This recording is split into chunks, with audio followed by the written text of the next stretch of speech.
Why was the Mongol army so hard to beat? The Mongol Empire of the 13th and 14th centuries was the largest contiguous land empire in history. At its height, it stretched from the Sea of Japan to parts of Eastern Europe.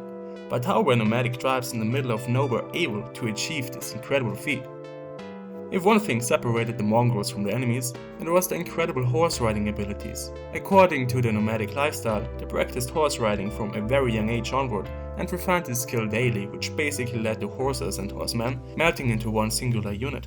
Therefore, opponents were unable to flee from the Mongols in battle, and if they ever found themselves in danger of losing, they just disappeared as fast as they came.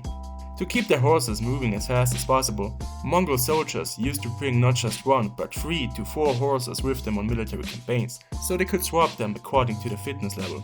Considering the enormous number of horses the Mongol had to sustain, one might think this must have been a logistical nightmare.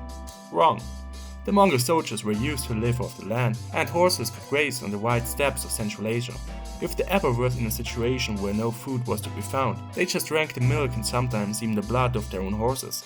This benefited the Mongols greatly, since they didn't need a rigid logistic network, but could instead move freely and flexible. Similar to the Scyths and Huns before them, their preferred weapon of choice was the Mongol composite bow. The Mongols were such talented shots that some of them were even said to be able to hit a flying bird on the wing. Additionally, they were able to hit a person from about 175 meters and a bigger entity from about 400 meters. The crazy thing though is that they did all that whilst riding on a horse's back, shooting from all kinds of weird positions and angles. In total, about 60% of all troops were light cavalry horse archers, whilst the rest were more heavily armed lancers. If the need for it came, Mongol soldiers also carried sabers, daggers and axes with them for direct combat. On a larger scale, their success was also a result of the high intellect they had regarding warfare.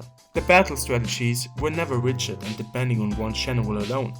Lower-ranking officers were encouraged to act independently according to the situation at hand. Furthermore, Mongols weren't held back by traditions. If they found something that seemed promising, they included it into their arsenal of weaponry, be it gunpowder, which they deployed first from the Qin dynasty, or a wide variety of siege machinery. To construct those machines, they often had high-skilled foreign engineers with them to build them on the battle site itself. But why, you might ask, did the Mongols only start to expand in the 13th and 14th century?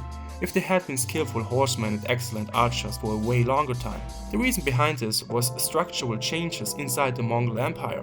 Well, it only became an empire because of one guy, Temujin, also known as Genghis Khan.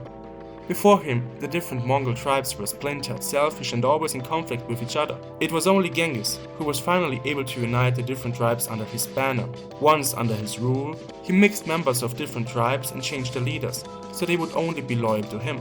The leading positions in the army were from there on also not merely reserved for the nobility. Instead, as long as one was skilled and proven enough, he could easily rise to the highest military ranks. Only the ruling family remained a traditional hereditary affair. To summarize it quickly, the great success of the Mongols resulted from highly skilled soldiers that were led by qualified leaders and united by the same goal. And this is my short form explanation of why the Mongol army was so hard to beat. I hope you have the greatest of days. Bye bye, take care.